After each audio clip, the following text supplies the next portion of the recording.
여러분, 오늘은 추수감사 주일입니다. 그래서 오늘은 여호와께 감사하라라는 제목으로 우리가 감사해야 하는 5가지 이유를 좀 살펴보려고 합니다. 먼저 오늘 시편 107편 말씀은 여호와께 감사하라라는 말로 시작을 합니다. 여러분, 왜 시인은 여호와께 감사하라라고 말을 하는 걸까요? 제가 아들이 둘이 있습니다. 큰아들은 지금 대학교 1학년이고요. 작은아들은 6학년입니다. 그런데 제가 작년에 12학년이던 큰아들에게 제일 많이 했던 말이 2가지가 있습니다. 여러분, 그게 뭔지 혹시 아십니까? 아침에는 주로 일어나라. 지훈아, 일어나라. 지훈아, 일어나라. 지훈아, 제발 좀 일어나라. 학교 가야 하지 않겠니? 제가 아침마다 한 10번씩은 같은 말을 했던 것 같습니다. 저녁에는 제가 주로 무슨 말을 했을까요? 아쉽지만 틀렸습니다. 예. 저녁에는 주로 공부해라 라는 말을 했습니다. 핸드폰 좀 그만 보고 공부 좀 해라. 컴퓨터로 다른 거 하는 거 아니냐, 공부 좀 해라. 여러분, 제가 왜 아침만 되면 일어나라 라는 말을 했을까요? 안 일어나니까 하는 거죠. 왜 제가 아이에게 공부하라라고 말을 했을까요? 제가 보기에 안 하는 것 같으니까 그런 말을 하는 겁니다. 물론 지가 열심히 공부하고 있는데 제가 야, 너 더 공부해야 돼 라는 말을 하겠습니까? 물론 달리는 말에 채찍질을 할 수도 있겠지만 일반적으로 다른 것을 하면서 놀고 있으니까 공부하라라는 말을 하는 거죠. 제 아내가 저에게 계속해서 반복해서 하는 말이 하나 있습니다. 차 좀 치워라 라는 말입니다. 왜 그럴까요? 제가 항상 차를 그냥 쓰긴 쓰는데 제가 너무 깨끗하게 쓸고 닦고 하면 그런 말을 잘 안 하겠죠. 차가 좀 지저분해도 제가 별로 신경을 쓰지를 않습니다. 그러니까 아내가 저에게 그런 말을 하는 거죠. 여러분도 한번 생각해 보십시오. 여러분 자녀분들에게 이거 해라 저거 해라 말씀하시는 이유가 무엇입니까? 배우자에게 이거 하세요 저거 하세요 부탁하는 이유가 무엇입니까? 여러분, 잘하고 있을 때 하라고 하지 않습니다. 안 하고 있으니까 하라고 시키는 것이죠. 자, 그러면 여러분, 오늘 시인이 여호와께 감사하라라고 말을 하는 이유가 무엇이겠습니까? 당연히 감사하면서 살아야 할 사람들이 감사하지를 않고 살아가니까 감사하라라고 말하는 것 아니겠습니까? 여러분, 신구약 성경을 보시면 감사라는 단어가 거의 180번 이상 등장을 합니다. 그 이유가 무엇이겠습니까? 그만큼 감사가 중요한데 감사를 하지 않으니까 하는 말이죠. 그럼 여러분, 감사가 무엇일까요? 우리말로 감사라는 말의 원어를, 한국말의 그 감사라는 말을 찾아보면 느낄 감, 살해할 사자를 써서 한국에서는 감사가 고마움을 전하는 인사나 고맙게 여기는 태도를 의미합니다.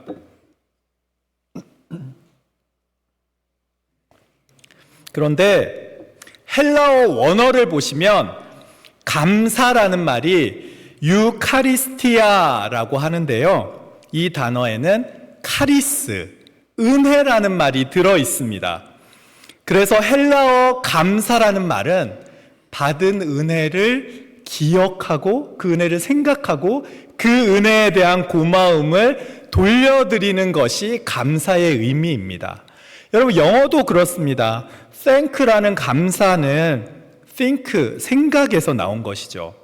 프랑스어 감사를 표현하는 말 레코네이상스의 유래도 생각한다라는 의미의 레코노이상스에서 나왔습니다. 독일어 당켄 감사도 덴켄 생각에서 나온 말이죠. 다 같은 의미가 있는 겁니다.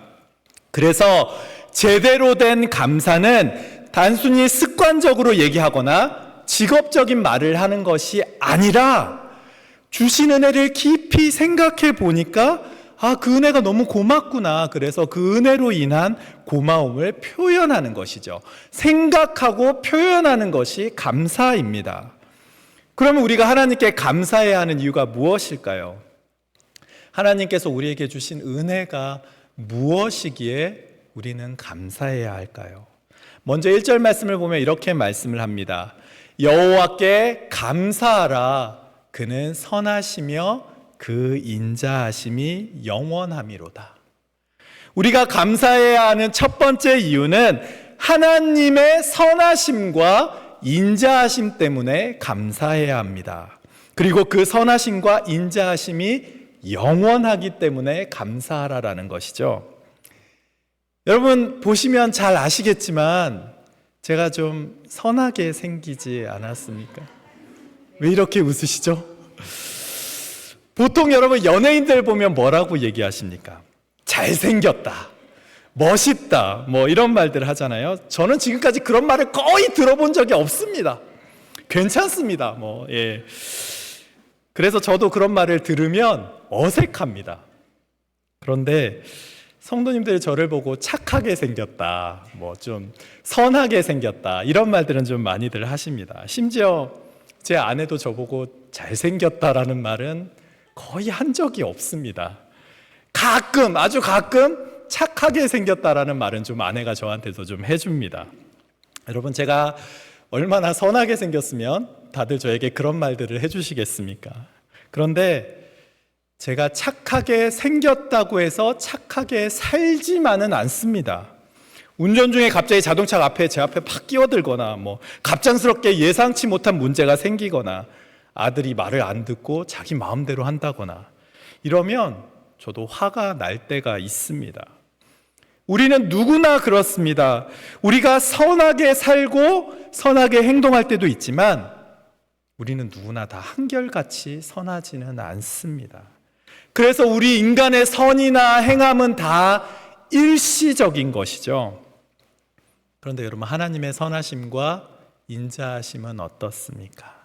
1절 말씀을 보시면 하나님은 선하신데 그 인자하심이, 그 선하심과 인자하심이 영원하시다라고 말씀을 하시는 겁니다. 보십시오. 우리를 향한 하나님의 사랑도, 저와 여러분을 향한 하나님의 인자하심도 바뀌지가 않습니다. 그래서 여러분 너무나 잘 아시는 요한복음 13장 1절을 보시면 예수님의 사랑에 대해서 이렇게 말씀을 하죠.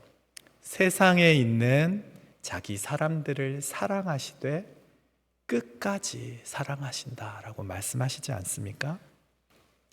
이 시편이 쓰여진 때나 지금이나 하나님은 동일하게 선하시고 그 인자하심이, 우리를 사랑하는 그 사랑이 영원히 변치 않으시기 때문에 그래서 우리는 감사해야 하는 겁니다. 여러분, 또 하나님이 선하신 분이시다라는 말에는 어떤 의미가 있습니까? 선하신 하나님이라는 말에는 당신의 자녀들에게 좋은 것으로 주시는 하나님이시다라는 의미가 있습니다. 그래서 9절 말씀을 보시면 뭐라고 말씀을 하냐면요, 그가 사모하는 영혼에게 만족을 주시며 줄인 영혼에게 좋은 것으로 채워주심이로다 라고 말씀을 합니다. 또 여러분 너무나 잘 아시는 마태복음 7장 9절에서 11절 말씀을 보시면 예수님께서 선하신 하나님에 대해서 이렇게 말씀을 하시죠. 너희 중에 누가 아들이 떡을 달라 하면 돌을 주며 생선을 달라 하면 뱀을 줄 사람이 있겠느냐? 너희가 악한 자라도 좋은 것으로 줄 줄 알거든 하물며 하늘에 계신 너희 아버지께서 구하는 자에게 좋은 것으로 주시지 않겠느냐? 여러분 보십시오.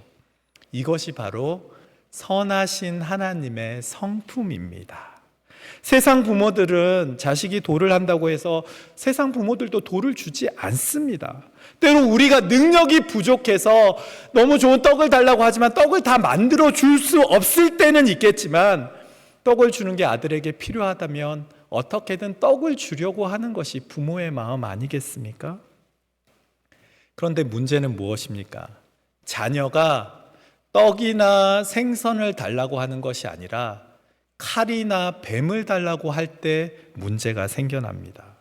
여러분, 뱀을 달라고 한다고 해서 뱀을 줄 수 있겠습니까? 아이가 칼 달라고 해서 칼을 줄 수 있겠습니까? 칼이나 뱀을 주는 것보다는 안 주시는 것이 우리에게 더 좋을 때는 여러분 안 주시는 것이 좋은 것으로 주시는 겁니다.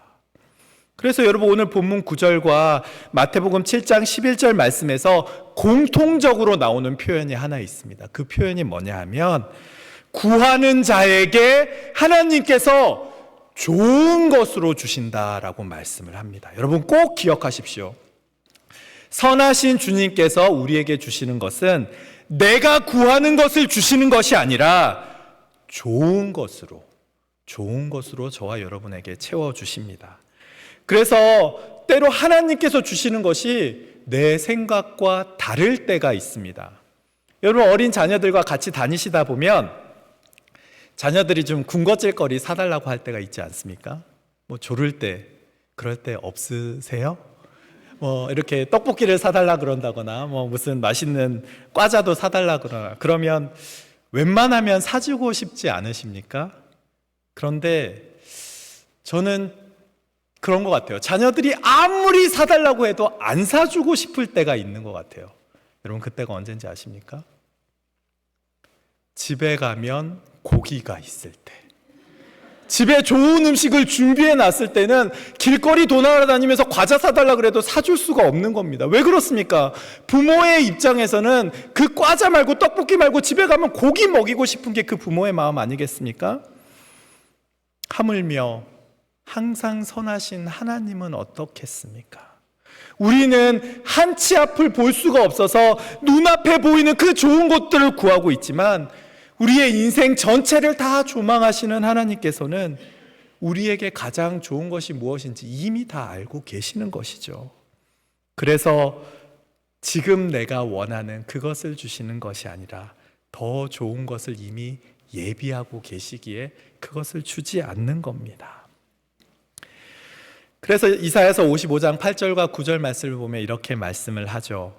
이는 내 생각이 너희의 생각과 다르며 내 길은 너희의 길과 다름이니라.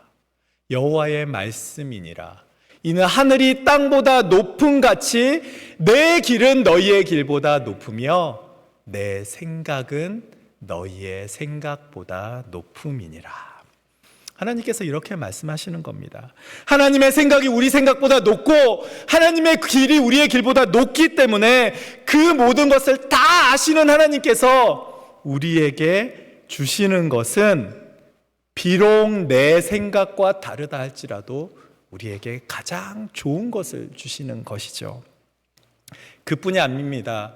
우리에게 가장 좋은 것으로 주신다는 말씀은 그 선하신 하나님이라는 말씀에는 또 어떤 의미가 있냐면요, 우리 삶의 가장 좋은 시기도 이미 알고 계신다라는 말씀이 그 선하신 하나님 안에 들어있는 겁니다. 그래서 하나님께서 응답하시는 타이밍이 우리에게 가장 좋은 타이밍이 된다라는 것이죠. 우리는 가끔 내가 열심히 기도하는데 왜 하나님 응답하지 않습니까? 라고 하나님께 반문할 때가 있습니다. 왜 이렇게 간절히 구하는데 제 기도만 외면하시는 거죠? 라고 말할 때도 있죠. 그런데 여러분, 곡식은 아무 때나 추수하는 것이 아닙니다. 과일도 아무 때나 따는 것이 아니죠. 추수할 때가 있고 과일을 딸 때가 있습니다. 그래서 전도서 3장 말씀에 보면 범사의 기한이 있고 천하 만사가 다 때가 있다라고 말씀하지 않습니까? 선하신 하나님께서는 그 응답의 가장 좋은 시기가 언제인지를 이미 알고 계십니다. 우리가 알지 못하는 최고의 타이밍, 그 순간까지도 하나님이 이미 알고 계시는 것이죠. 그리고 여러분만 그때를 기다리고 계시는 것이 아니라 그 때가 되기까지 하나님께서 여러분과 함께 기다려주고 계시는 겁니다. 그러니 여러분 자꾸 조급해하지 마십시오. 여러분 간절히 구하는 기도의 제목들이 있습니까? 기도하시기를 포기하지 마십시오. 우리는 내가 생각하기에 좋은 때가 최고의 때라고 생각하지만 선하신 하나님께서는 결코 우리가 알지도 못하는 크고 놀라운 계획을 갖고 계시고 가장 좋은 순간에 가장 좋은 것으로 채워주시는 줄 믿습니다. 여러분, 우리가 감사해야 하는 두 번째 이유가 무엇입니까? 2절 말씀을 보시면 하나님께서 속량하셨기 때문에 감사해야 한다라고 말씀을 합니다. 여기서 속량이라는 말은요, 히브리어로는 가알이라는 말을 사용하는데 값을 치렀다, 대가를 치르고 동물이나 노예를 샀다라는 말을 의미합니다. 여러분, 룻기를 보시면 나오미가 모든 것을 잃고 나서 고향으로 돌아올 때 기업 물을 자라 그러면서 이제 보아스가 나타나서 그 고엘 제도라는 게 나오잖아요. 이 고엘 제도라는 게 바로 이 가알이라는 말에서 유래된 단어입니다. 우리가 감사해야 하는 두 번째 이유가 뭐냐면 하나님께서 우리 대신에 그 모든 값을 치러 주셨으므로 우리의 힘으로 도저히 갚을 수 없는 그 빚을 갚아 주셨기 때문에, 우리의 죄를 속량해 주셨기 때문에 감사해야 한다라는 것이죠. 여러분, 로버트 F. 스미스라는 사람 혹시 아십니까? 그 미국의 억만장자 가운데 한 사람인데요. 그림이 혹시 준비됐나요? 예, 이렇게 생기신 분입니다. 이분이 2019년 모어하우스 컬리지 졸업식에서 2019년 졸업생 전부의 학자금, 융자금을 자기가 다 갚아주겠다는 말을 했습니다. 그랬더니 졸업생들이 난리가 났습니다. 도저히 믿을 수가 없다고, 어떻게 이런 일이 일어났냐고 확인하고 감격하고 기뻐했던 거죠. 여러분, 왜 이렇게 학생들이 기뻐했을까요? 그들이 몇 년을 갚아야만 하는 빚에서 해방됐기 때문에 그런 것 아니겠습니까? 여러분, 한번 생각해 보세요. 만약에 누군가가 여러분의 모기지 전액을 아무 조건 없이 갚아주겠다, 아니면 뭐 신용카드의 빚 전부를 아무런 조건 없이 갚아주겠다라 그러면 여러분 기쁘시지 않겠습니까? 네, 전혀 안 기뻐하시는 분도 계시는 것 같은데 그럼 감사하지 않을까요? 그런데 여러분, 돈과는 비교할 수도 없는 생명을 우리에게 주신 분이 계시다라는 거죠. 예수님께서는 죽을 수밖에 없는 우리를 대신해서 십자가의 죽으심으로 말미암아 영원한 죽음이라는 빚을 우리 대신에 갚아 주신 겁니다. 우리를 대신하여 죽으심으로 죽을 수밖에 없는 우리를 살리신 것, 이것이 바로 속량, 가알입니다. 그 속량의 은혜를 생각하면 우리는 감사할 수밖에 없는 것이죠. 세 번째로 우리가 감사해야 하는 이유가 무엇입니까? 7절 말씀을 보시면 이렇게 말씀을 합니다. 또 바른 길로 인도하사 거주할 성읍에 이르게 하셨도다. 여러분, 우리가 감사해야 하는 세 번째 이유가 무엇입니까? 주님께서 우리의 걸음을 바른 길로 인도해 주시기 때문에 우리는 감사해야 하는 겁니다. 여러분, 그러면 주님께서 우리의 길을 인도해 주시기 전에 우리는 어떤 사람들이었습니까? 4절과 5절 말씀을 한번 보십시오. 4절과 5절 말씀 보시면 이렇게 말씀을 하죠. 그들이 광야 사막길에서 방황하며 거주할 성읍을 찾지를 못하고 줄이고 목이 말라 그들의 영혼이 그들 안에서 피곤하였도다. 여러분, 이것이 바로 하나님이 바른 길로 인도하시기 전에 인간들의 모습이 이랬습니다. 방황하는 이유가 무엇입니까? 목적지를 찾지를 못하니까 어디로 가야 하는지 광야 가운데서 그냥 하루하루를 살아가는 것이죠. 내가 어디에 있는지, 내가 어디로 가야 하는지를 알지 못하는 인간은 결국 방황할 수밖에 없는 겁니다. 여러분, 그럼 어떻게 해야 이 방황의 문제를 해결할 수 있겠습니까? 방황에서 오는 고난과 고통은 바른 길을 찾을 때만 회복이 됩니다. 제가 한 번은 자동차를 몰고 여행을 간 적이 있습니다. 지금이야 뭐 어디를 가든지 다 휴대폰 앱을 보면 길이 다 나오지만 예전에는 반드시 내비게이션이 있어야만 했습니다. 그래서 제가 내비게이션을 켜고 집으로 이제 돌아오는데 집까지 거리가 한 3시간 정도가 남았는데 내비게이션이 고장이 난 겁니다. 제가 이정표를 보면서도 이 길이 맞는 길인지 아닌지 확신이 안 드는 겁니다. 계속 가는데 계속해서 불안한 마음이 드는 거예요. 그래서 그때 제가 어떤 일을 했는지 아십니까? 내비게이션을 다시 샀습니다. 그리고 나서 내비게이션이 작동하는 모습을 보니까 마음에 평안함이 오는 거예요. 이제 드디어 집에 갈 수 있겠구나. 여러분, 왜 제 마음이 편해졌겠습니까? 목적지로 돌아갈 방법을 다시 찾았기 때문에 그렇습니다. 지금 이 시대를 살아가는 수많은 사람들의 문제가 무엇입니까? 수많은 사람들이 가야 할 목적지가 어디인지를 알지를 못하는 것이죠. 그러면서 광야 같은 세상에서 매일매일을 방황하며 살아갑니다. 아니, 수많은 사람들이 신기루를 오아시스인 것처럼 착각을 하며 그 신기루를 쫓아가는 것이죠. 돈의 신기루, 명예의 신기루, 권력의 신기루. 그런데 그런 것들 쫓아가 봐야 잡을 수도 없을 뿐더러 잡아도 다 사라져 버립니다. 왜 이렇게 수많은 현대인들이 신기루를 쫓아갑니까? 바른 길을 모르기 때문에 그렇습니다. 여러분, 그러면 어디에 바른 길이 있습니까? 여러분, 그 길은요, 오직 예수 안에만 있습니다. 그래서 예수님께서 뭐라고 말씀하셨습니까? 내가 곧 길이요 진리요 생명이니 나로 말미암지 않고서는 아버지에게로 올 자가 없느니라. 하나님께서, 예수님께서 유일한 우리의 길이 되시는 것 아닙니까? 여러분, 다른 길이 없습니다. 오직 예수밖에 없습니다. 그러니까 우리를 바른 길로 인도해 주시는 예수님이 계시기에 우리는 감사해야 하는 것이죠. 여러분, 네 번째로 우리가 감사해야 하는 이유가 있습니다. 여러분, 우리가 왜 감사해야 하냐면요, 아무 일이 없기 때문에 감사해야 합니다. 여러분도 잘 아시겠지만 선교지에 가면 예상치 못한 다양한 일이 참 많이 벌어집니다. 그 중에 하나가 물이 떨어지는 겁니다. 아무래도 수도가 열악한 곳이 많다 보니까 물이 떨어지고 그럴 때가 있습니다. 여러분, 그러면 어떤 일이 생기는지 아십니까? 양치하는 물이 그렇게 소중합니다. 머리 감는 일은 더 어려워지는 거죠. 가장 큰 문제는 화장실에서 용변을 보고 나면 이걸 모아놓아야 하나, 이걸 내려야 하나, 이걸 다음 사람을 위해서 남겨두어야 하나, 이게 고민이 되기 시작하는 거죠. 여러분, 물이 있을 때는 그 소중함을 전혀 느끼지를 못합니다. 그러다가 물이 없으면 비로소 깨닫게 되는 것이죠. 여러분, 우리의 건강도 그렇습니다. 여러분, 하루에 심장이 몇 번 뛰는지 혹시 아십니까? 하루에 10만 번 정도 심장이 뛰고 있습니다. 우리가 하루에 숨은 2만 번 이상 쉬고 있습니다.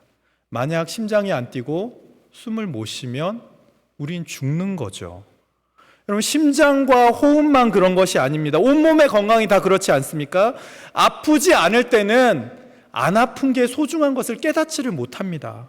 그러다가 아프면 비로소 안 아픈 게 소중한 것이구나 깨닫는 것이죠. 살아가는 환경은 어떻습니까? 공기가 좋은 곳에 살 때는 여기가 공기가 좋구나 깨닫지를 못합니다. 그러다가 공기가 나쁜 곳으로 옮기면 그동안 살았던 데가 좋은 곳이었구나를 깨닫는 것이죠. 여러분, 관계도 그렇습니다. 잃고 나면 그때서야 그때 그 관계가 나에게 소중한 것이었구나라는 사실을 깨닫게 됩니다. 그래서 지금 저와 여러분 곁에 앉아있는 사람이 있다는 그 사실 자체가 소중하고 감사할 제목입니다. 그러니 여러분, 우리 앞뒤 좌우를 보시면서 한번 인사해 볼까요? 이 자리에 계셔 주셔서 감사합니다. 예, 얼마나 감사한 일입니까? 옆에 사람이 있는 게 감사한 일이잖아요. 여러분, 한번 생각해 보세요. 사실 우리의 일상은 감사의 제목들로 가득합니다. 그래서 범사에 감사하라라고 말씀하셨죠. 그런데 왜 우리는 범사에 감사하지를 못합니까? 일상이 반복되다 보니까 점점 무뎌지는 거죠. 당연해서 감사해야 되는데 당연하니까 감사를 잊어버리고 살아가는 겁니다. 그러면 결국 내게 이미 주신 감사의 제목들을 보는 것이 아니라 내게 없는 것만을 바라보며 불평을 하게 되는 것이죠. 여러분, 만약 여러분의 입술에서 불평이 나오려고 한다면 하나님께서 이미 여러분에게 주신 감사의 제목들을 기억하시고 지금 여러분에게 주고 계신 감사의 제목들을 생각하시고 앞으로 여러분에게 주실 감사의 제목들의 소망을 품고 살아가십시오. 우리의 일상은 아무 일이 없기 때문에 감사의 제목이 차고 넘치는 겁니다. 마지막으로 우리가 감사해야 할 가장 근본적이고 중요한 이유가 있습니다. 우리는 아무 것이 없어도 모든 것을 다 잃어버린다 할지라도 우리 주 예수 그리스도가 계시기에 감사할 수 있어야 합니다. 여러분, 미즈노 겐조라는 시인을 아십니까? 이 사람이 1984년에 47살의 나이로 죽었는데요. 이분이 초등학교 4학년 때 뇌성 소아마비에 걸려서 듣는 거랑 보는 것, 내장기관 말고는 모든 기능이 다 마비가 된 사람입니다. 저렇게 생기신 분이세요. 손가락, 발가락 하나 움직일 수가 없고 누워서 누가 일으켜 세워주지 않으면 움직일 수도 없는 사람입니다. 소아마비에 걸리고 5년 정도 지난 후에 미야오라는 목사님이 이 사람의 소식을 듣고 가서 복음을 전했죠. 성경을 읽게 해줘야 되는데 성경을 혼자 읽지를 못하는 겁니다. 그래서 어머니가 매일 성경책을 넘겨줬습니다.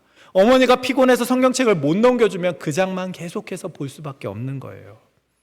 이렇게 성경을 읽으면서 예수 그리스도의 구속의 은혜를 깨닫게 되었죠. 그리고 여러분, 바울이 기도하는 장면 가운데 가시에 대해서 기도하는 장면이 있잖아요.